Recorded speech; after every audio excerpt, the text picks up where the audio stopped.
But what's interesting, if I just pull the one out that I designed, they've certainly gone back to a lesser yellow. Which one's the right one for you? So Rob, we're going to talk through Brazil.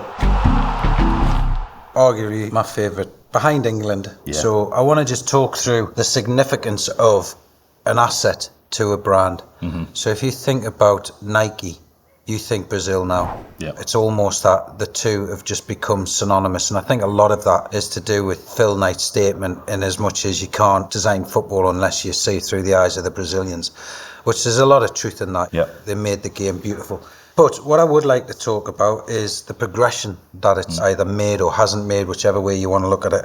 You start off with 98. If you remember, I think it was either 96 to 98 when they first signed with Nike.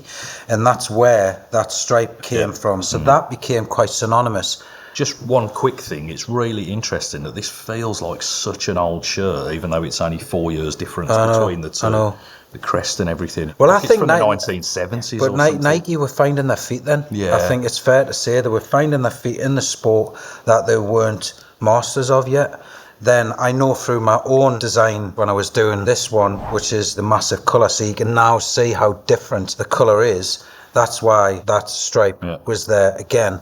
Now I've looked at it, this is actually an after shirt, because as you can clearly see, it's got the 5 stars over the top. Oh, yeah. Whereas if this was obviously at the tournament, it would only have the 4.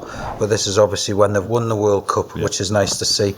Then you move on to this one, which has gone back to the traditional kind of knitted polyester. Again, it's got some nice badging detail.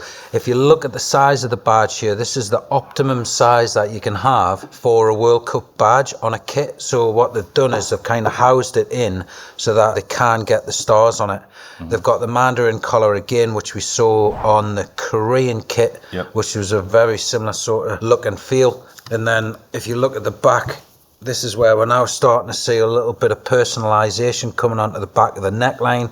And again, just a reminder as the players pulling the shirt over their heads that they've got the 5 stars in there. On to the next one, another great looking kit. They've paid homage back to the stripe and detail again with the technology of that. I like the stars in season. The stripe. Yeah, it's lovely. I think that's a really lovely graphic design.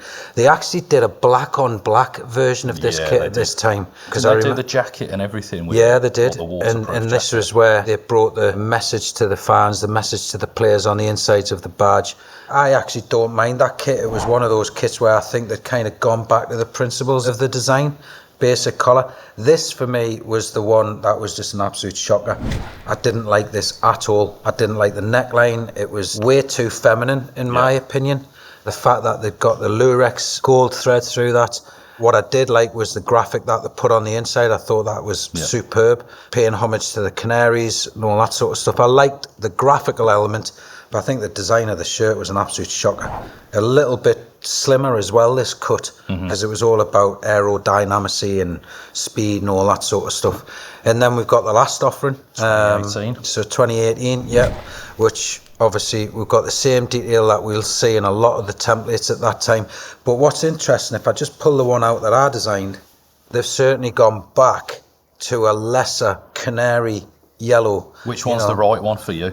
Probably that one, if I'm honest. I think that's just a bit too Yorkie. Makes me think of Australia when I see it. Yeah, I think that's the truer colour.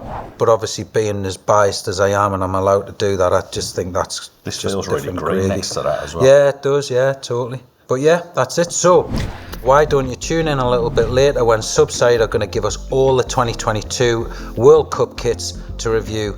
If you want to see more of our content ahead of the 2022 World Cup, don't forget to press subscribe. And we'll see what Brazil looks like then, So tune in soon. Thanks. Brazil. So Rob... Sorry. That's all right. Whenever you're ready.